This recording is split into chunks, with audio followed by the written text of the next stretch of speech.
This is an historic day. We welcome Sweden into NATO at the critical time for our shared security.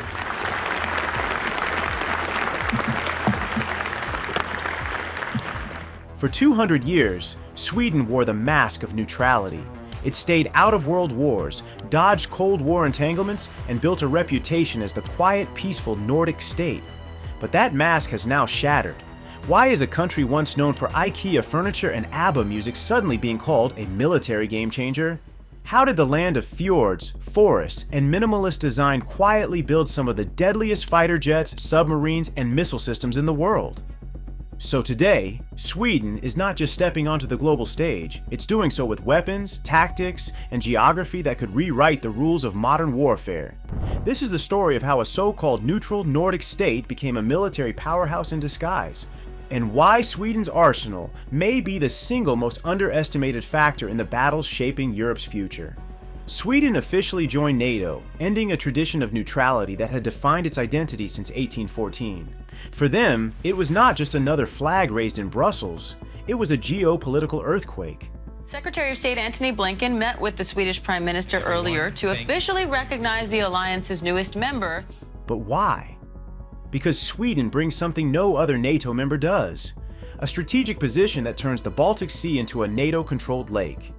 Since Thursday last week, Sweden is a proud member of NATO, the most successful organization for peace and security that has ever existed.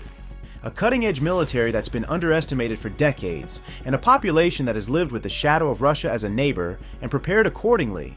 This wasn't a reluctant step. Sweden's leaders saw the writing on the wall after Russia's invasion of Ukraine in 2022. Neutrality was no longer safe, and it felt more like exposure. So by joining NATO, Sweden slammed the door on centuries of sitting on the sidelines and instead placed itself at the very center of Europe's defense. In fact, some NATO insiders argue Sweden's accession is the biggest security shift in Europe since the Berlin Wall fell. Because just overnight, NATO gained 1,600 miles of Baltic coastline under its umbrella. Direct land and air access to defend Finland, Norway, and the Baltics. And a partner whose military industry produces stealth jets, silent submarines, and missiles designed specifically to counter Russia's arsenal. Sweden's March 2024 NATO membership marked the end of 200 years of military neutrality and created a strategic revolution in European defense. It was a tectonic shift in how Europe prepares for war. The invasion of Ukraine by Russia was the breaking point, forcing Sweden to abandon its long-standing position on the sidelines. Now, with Sweden in NATO, the entire Baltic Sea looks completely different on the map. What was once a contested zone has effectively become a NATO lake. Every access point to the sea, from the Danish Straits in the west to the Gulf of Finland in the east, is now surrounded by NATO territories, except for two vulnerable Russian windows, St. Petersburg and the heavily militarized Kaliningrad enclave. This geographic shift is a nightmare for Russia's naval planners. It means that any movement of their Baltic fleet is now under constant watch and potentially under the guns of NATO forces. Sweden and Finland's membership has closed the gap that Moscow once relied on. But geography is only part of the story. Sweden's location is more than just a red dot on the map. For NATO, Sweden provides a geostrategic corridor. The critical routes needed to move reinforcements, troops, and equipment from North America into Europe in case of a major war. Without Sweden, NATO would be forced to reroute and risk exposure. With Sweden, the alliance has a direct, secure pathway that strengthens Europe's entire eastern front. So Sweden is undertaking its largest military buildup since World War II, a transformation that is rewriting its role within NATO and reshaping European defense. By 2030, the country plans to dedicate 3.5% of its GDP to defense, far above NATO's 2% benchmark. That means Sweden will be spending a higher share of its economy on defense than most NATO members, signaling just how serious the government is about strengthening its armed forces. The scale of this commitment is staggering. Stockholm has earmarked 300 billion Swedish kroner, about $29.8 billion through 2035. A figure that represents a 50% jump in defense funding compared to previous levels. These funds are not just for patchwork upgrades, they represent a sweeping modernization effort across land, sea, air, and even space. A key pillar of this strategy is outlined in the 2025 to 2030 Defense Resolution, which sets aside about $36 billion for enhancing military capabilities. Within that package, around $100 million is dedicated specifically to space systems through 2032, showing how Sweden is preparing for the future of warfare, where satellites and orbital technologies will play as crucial a role as tanks or jets. If you're enjoying this deep dive, please like the video and consider subscribing to our channel. Your support helps us bring more global insights. Now, back to the video. On the ground, Sweden is expanding its standing force at a pace not seen in decades. The current army of 2 brigades is scheduled to double to 4 brigades by 2030. Alongside this structural growth, troop numbers will rise dramatically, from present levels to 115,000 by 2030 and reaching 130,000 by 2035. This includes both professional soldiers and conscripts, ensuring that Sweden can field a large and ready force during times of crisis. With more money, more troops, and a broader focus that even extends into space, Stockholm is rapidly transforming into one of the most capable military players in Northern Europe. In 2024 alone, Sweden exported $2.9 billion worth of military equipment, a staggering 63% jump from the previous year and the highest in the country's history. For a nation of just 10 million people, this is extraordinary. Despite its small size, Sweden consistently ranks among the world's top arms exporters, standing alongside much larger powers. The reason is simple.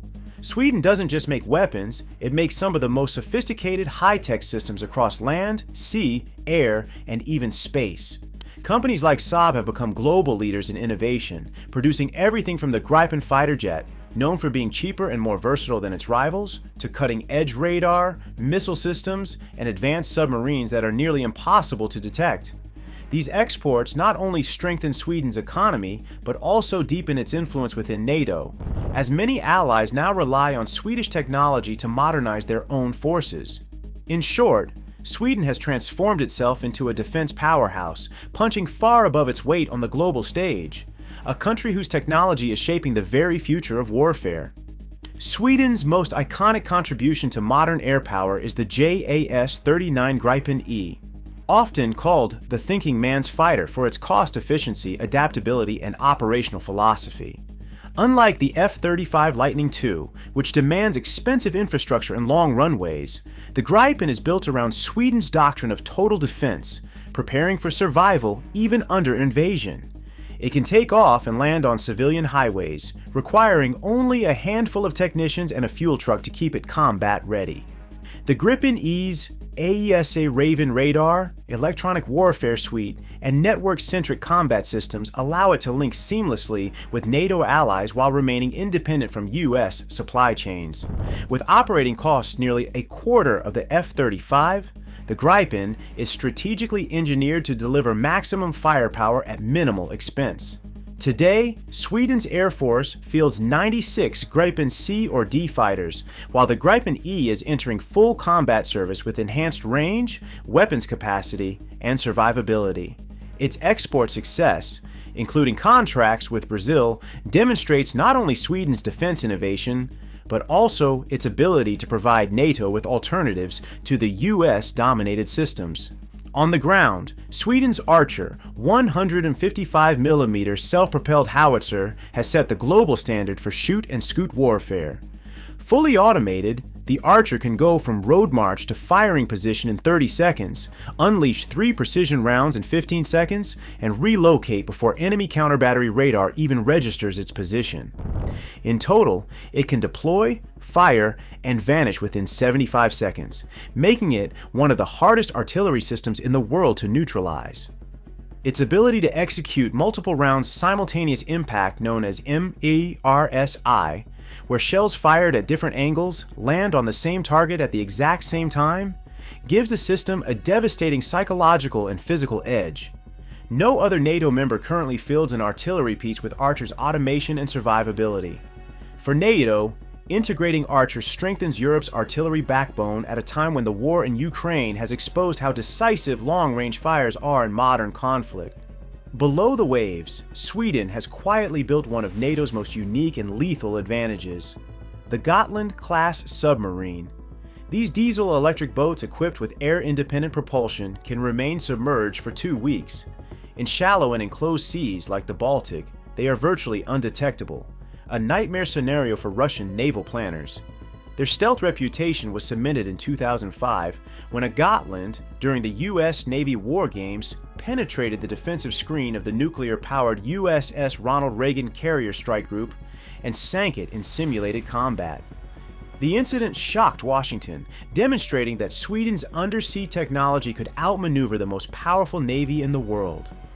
Today, the Gotland class is being upgraded alongside the next-generation A-26 submarines, which will feature modular design for special forces deployment and even future compatibility with unmanned underwater vehicles.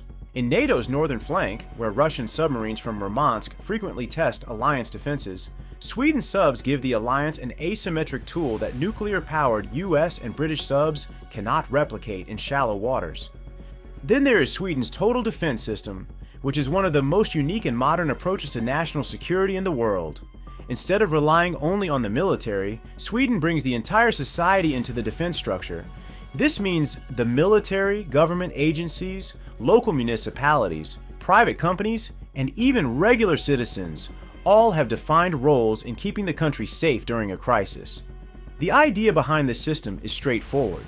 Modern wars aren't just fought with tanks, planes, and soldiers. Today, enemies can attack through cyber warfare, disinformation campaigns, or even by targeting critical infrastructure like power grids and communication networks.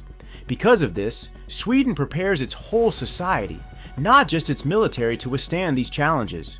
So here, civil defense plays a central role in this model. It is built on 3 main pillars: defending the population, making sure citizens are safe and protected during crises, safeguarding critical functions, ensuring that healthcare, transportation, food, electricity, and communication continue working even in wartime, supporting the military, coordinating resources and manpower from the civilian side to help the armed forces when needed. This approach has drawn international attention because it shows how a smaller country can build self-reliance in an unpredictable security environment. Sweden's geographic position offers NATO a powerful and previously untapped strategic advantage in the high north and Arctic regions. Roughly 1/3 of Sweden's landmass lies above the Arctic Circle, a region that is growing in geopolitical significance as melting ice opens new shipping routes, resource competition intensifies, and military activity increases among Arctic nations. Sweden's accession to NATO therefore represents not just an addition of territory, but a direct strengthening of the alliance's ability to operate in one of the world's most strategically contested frontiers. The Swedish military has long adapted to the unique challenges of the Nordic environment: extreme cold, extended periods of darkness, and difficult terrain that test logistics and endurance. Unlike many NATO members, Sweden's forces are specifically equipped and trained for Arctic warfare. Mechanized units designed for snow and ice conditions, specialized winter warfare training, and equipment suited for sub-zero operations give Sweden's armed forces an operational edge that directly complements NATO's broader posture in the high north. Recognizing the growing importance of this domain, Sweden has announced proposals to expand its permanent military presence in the far north. Cities such as Kiruna, deep in the Arctic, are being considered as hosts for new units dedicated to Arctic defense.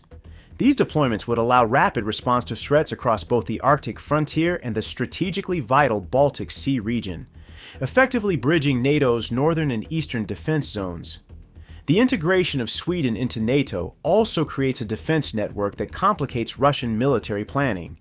Together with Finland and Norway, Sweden completes a strategic arc around Russia's northwestern flank. Sweden's control of critical Baltic Sea choke points, including Gotland Island, combined with its Arctic capabilities, means that NATO now possesses a seamless defensive depth from the North Atlantic through the Arctic Circle down to the Baltic. Any potential Russian operation in Northern Europe would face multiple layers of resistance, coordinated across some of the harshest operating environments on Earth. Sweden has also become one of Europe's most important players in space and cyber capabilities, giving NATO new advantages in these high-tech domains. The government has committed around $94 million to develop military space capabilities through 2032. At the center of this effort is the Esrange Space Center in northern Sweden, which is being expanded into Europe's leading satellite launch facility. Once fully operational, Esrange will provide Sweden and NATO with independent access to space, something few countries in the world can claim. This means the alliance can launch, control, and monitor satellites without depending on external partners, strengthening both intelligence and communications in times of crisis. In the cyber domain, Sweden has built a strong national framework to defend against digital threats.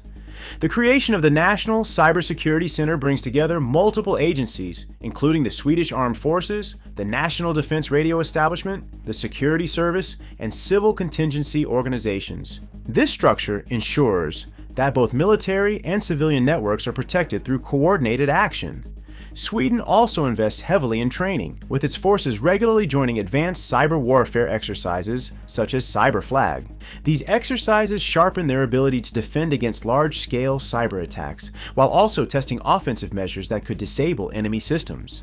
Together, Sweden's investments in space and cyber defense show that the country is preparing for the future of conflict, where satellites, data networks, and digital infrastructure are just as critical as tanks, ships, and fighter jets. Sweden's military transformation extends well beyond its own national borders, projecting influence through an extensive web of international cooperation agreements and thriving defense exports. The country has deliberately positioned itself as both a reliable security partner and a technological innovator within the global defense landscape. Sweden maintains close defense partnerships with its Nordic neighbors, Norway, Finland, and Denmark, as well as with the Baltic states, where shared concerns about Russian military activity in the region have fueled robust collaboration. Its security ties with transatlantic allies are equally strong. Sweden works closely with the United States and the United Kingdom on advanced technology projects and joint exercises, while its defense cooperation with France and Germany deepens its integration within Europe's broader security framework. Defense exports form a central pillar of this international engagement. Swedish defense sales reached record levels in 2024, with over 70% directed toward countries with which Stockholm maintains established defense cooperation agreements. This export structure reinforces political and military relationships, ensuring that Sweden's defense industry not only sustains its domestic modernization, but also supports the collective capabilities of trusted partners. Sweden's industrial cooperation projects further expand its influence. Joint development programs, technology transfers, and collaborative research initiatives allow Sweden's defense expertise to reach far beyond its own borders.